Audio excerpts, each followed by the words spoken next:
Fala aí, galerinha, beleza pura? Bora resolver essa questãozinha maravilhinda de força de atrito estático e força de atrito cinético? Partiu! Então, bora ler a questão. Olha só. Um trabalhador tenta empurrar uma caixa de 20 quilos que está apoiada sobre um chão horizontal. Inicialmente, ele aplica uma força horizontal crescente, mas percebe que a caixa não se move. Quando a força aplicada atinge um certo valor, a caixa começa a se mover. A partir desse momento, o trabalhador continua a empurrar a caixa, mas agora deseja que ela se mova com velocidade constante. Tá. Sabendo que o coeficiente de atrito estático entre a caixa e o chão então vale 0,5. O coeficiente de atrito cinético, então μc, vale 0,3. A aceleração da gravidade a gente considera como 10 metros por segundo quadrado. Legal. Então, pergunta número A. Qual a força mínima necessária para iniciar o movimento da caixa? Legal. Então, galera, essa questão a gente está trabalhando com a questão de atrito, tá? Para a gente trabalhar, a gente tem que lembrar qual é a definição de forma que a gente vai usar para poder fazer as contas. Então, para calcular a força que o atrito exerce sobre a caixa, vai ser o quê? Vai ser o μ do atrito vezes a força normal. Então, essa formulinha que a gente utiliza para calcular a força de atrito, tá? Nesse caso, essa fórmula tanto faz para ser o atrito cinético ou o atrito estático. Então, a gente vai usar a mesma fórmula, tá?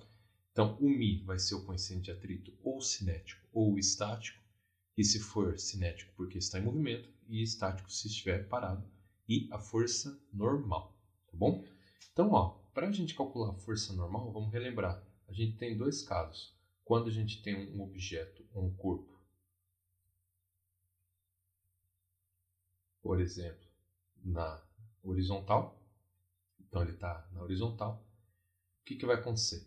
Então, o corpo, naturalmente, por ele ter uma massa e estar no planeta, então ele vai ter a força-peso, apontando sempre para baixo. Legal. Então, se o corpo empurra o solo empurra o corpo em sentido contrário, ou seja, para cima, e vai formar a força normal. Tá aqui. Beleza?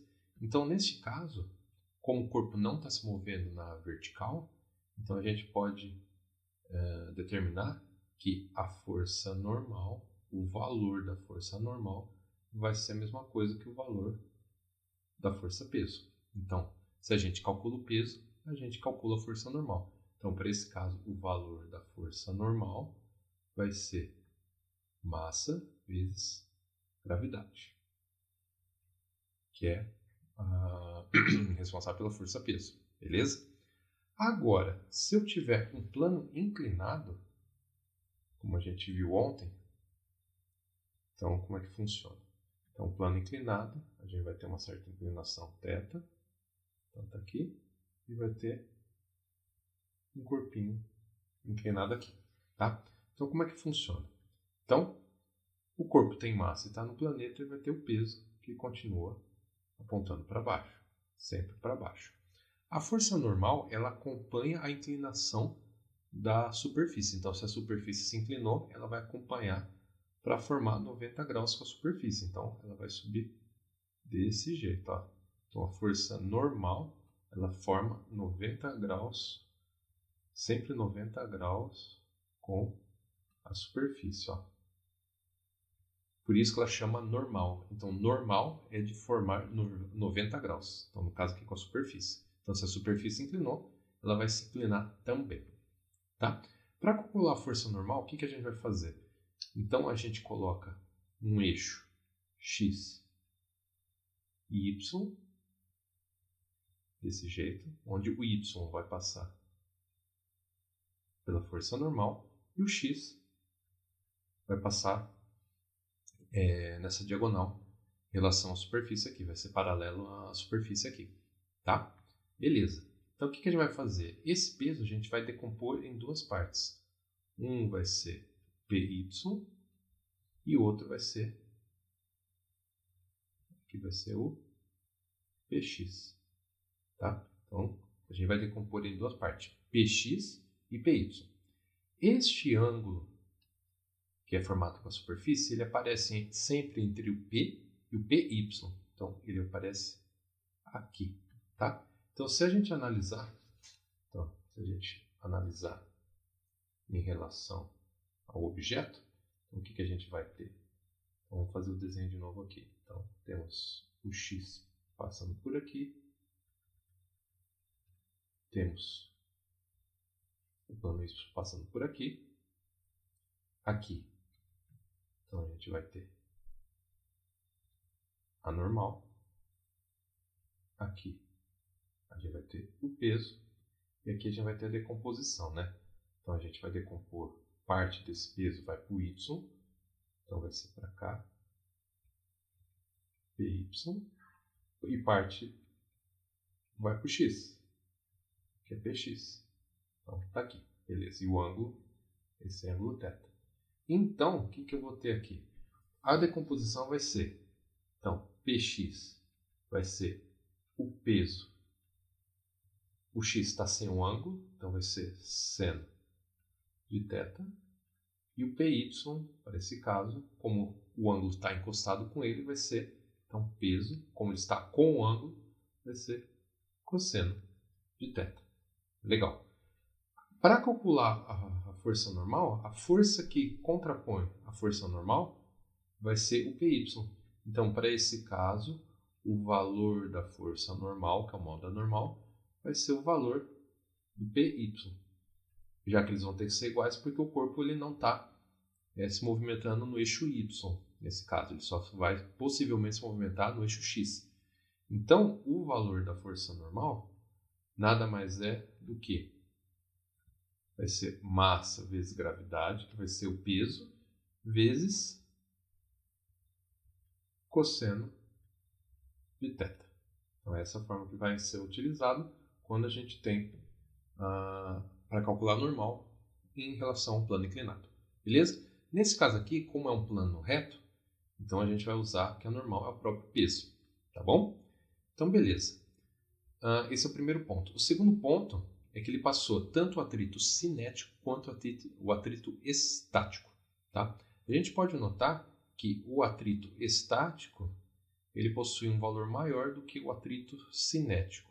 Por quê? Porque quando o objeto está parado, as microfissuras do objeto com a superfície tendem a meio que se encontrar uma com a outra, gerando um atrito bastante grande para você colocar em movimento.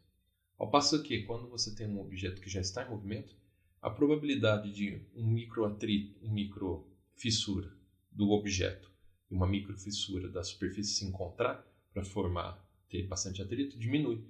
Então, por isso que o atrito estático possui um valor maior que um atrito cinético. Ou seja, é mais difícil você colocar o corpo para entrar em movimento do que manter ele em movimento em relação ao atrito.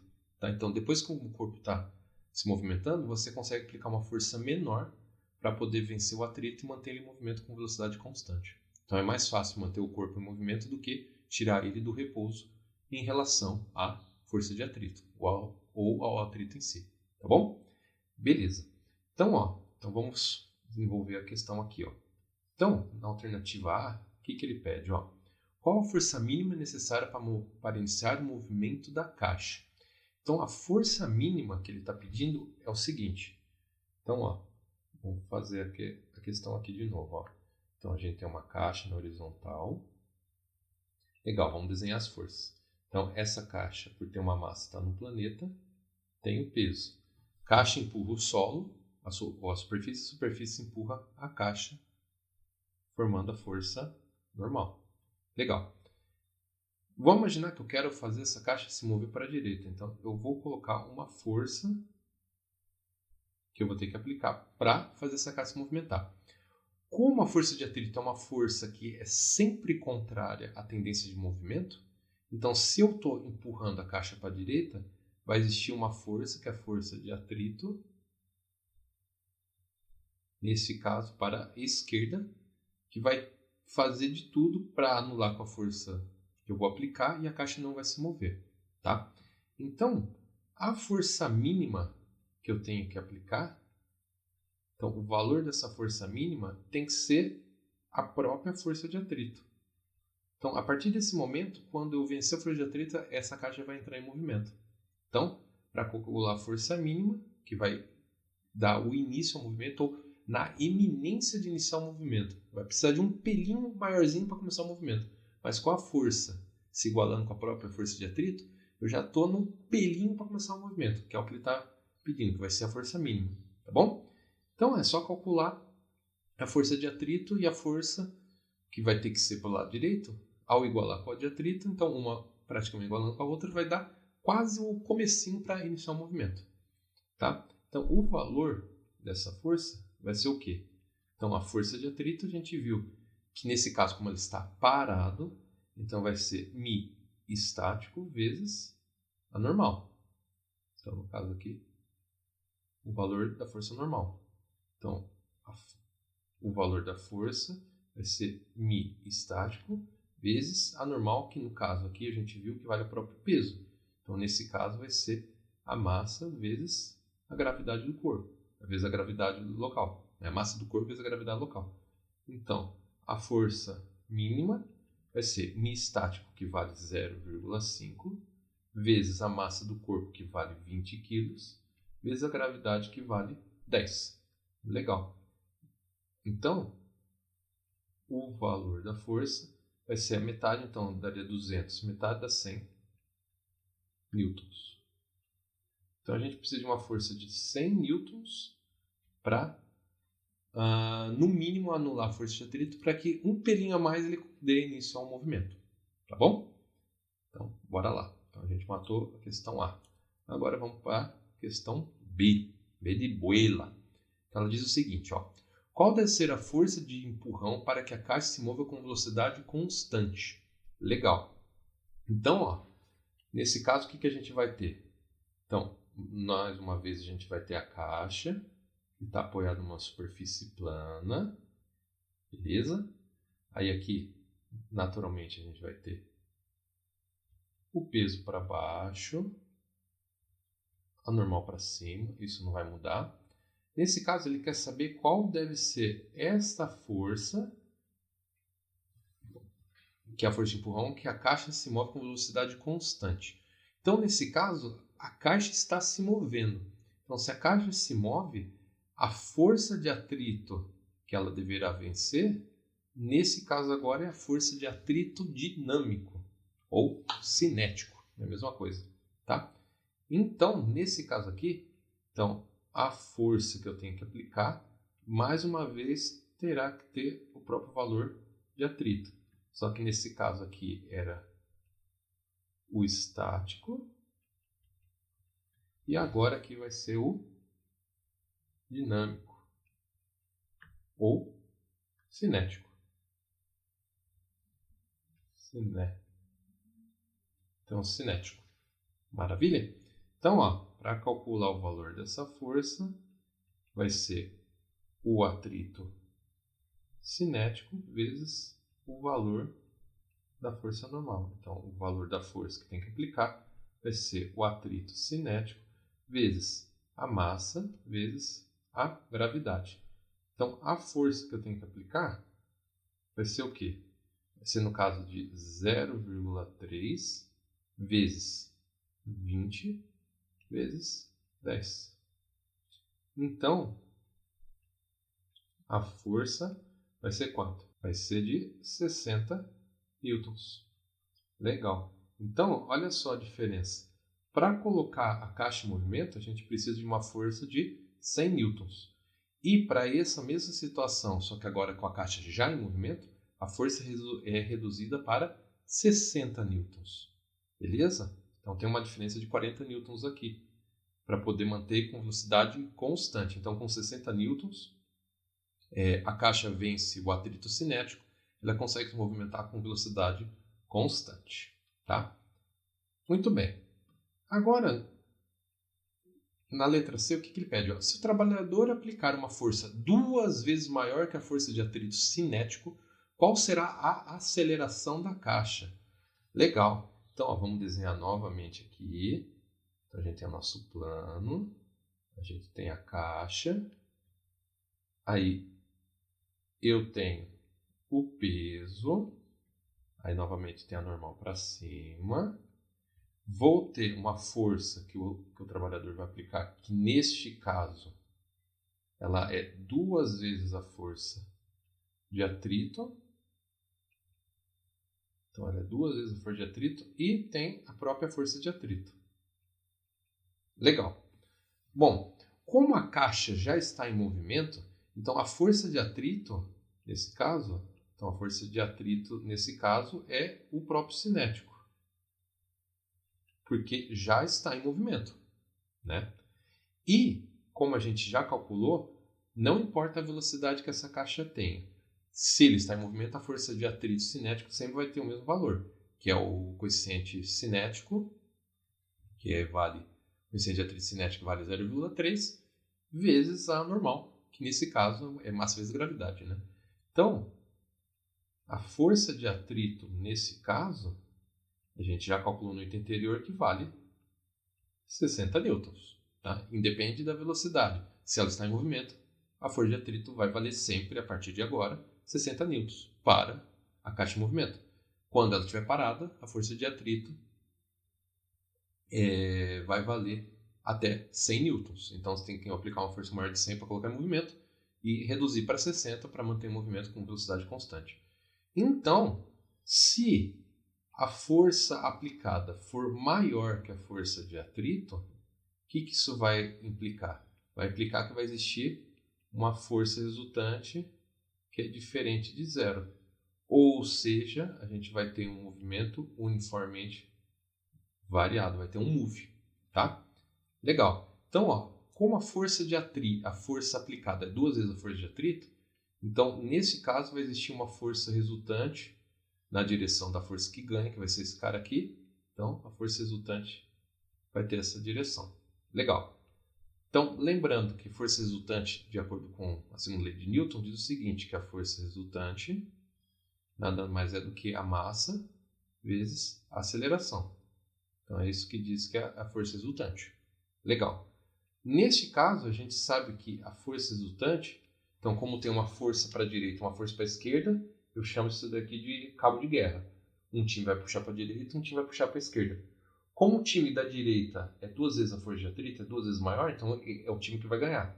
E o outro vai ser o time que vai perder. Então, tipo cabo de guerra, que é forças contrárias, é sempre a maior, a força que vence, que no caso é força F, subtraído da força que vai perder, que no caso é força de atrito. Legal. Então, para calcular o valor da força resultante, vai ser o quê? A força, que vai ser 2 vezes a força de atrito, menos a força de atrito. Então, 2 vezes a força menos a força de atrito, sobra a força de atrito. Então, o valor da força resultante vai ser 2 Fat menos Fat, vai ficar o próprio Fat. Legal. Como a gente viu que força resultante é massa vezes aceleração, então vai ficar massa vezes aceleração, vai ser o valor da força de atrito, que vale 60 newtons. Legal. A massa, se a gente for lá ver, vale 20, né? Então, 20 quilos vezes a aceleração igual a 60. Então, portanto, a aceleração vai ser de 60 dividido por 20. Isso aqui vai dar a aceleração de 3 metros por segundo ao quadrado. Legal. Então, como a força aplicada é maior que a força de atrito, naturalmente a caixa vai se acelerar. Então, enquanto na questão B, aqui a gente estava trabalhando, então, para esse caso aqui, a gente está trabalhando com movimento uniforme, agora para a questão C, como a força é maior que a força de atrito, vai sobrar uma força resultante e naturalmente vamos ter uma aceleração, que no caso é de 3 metros por segundo ao quadrado. Belezinha, galera? Agradeço a atenção de vocês e bora continuar nossos estudos aí, tá bom? Qualquer dúvida, só deixar nos comentários do vídeo e bora lá. Valeu!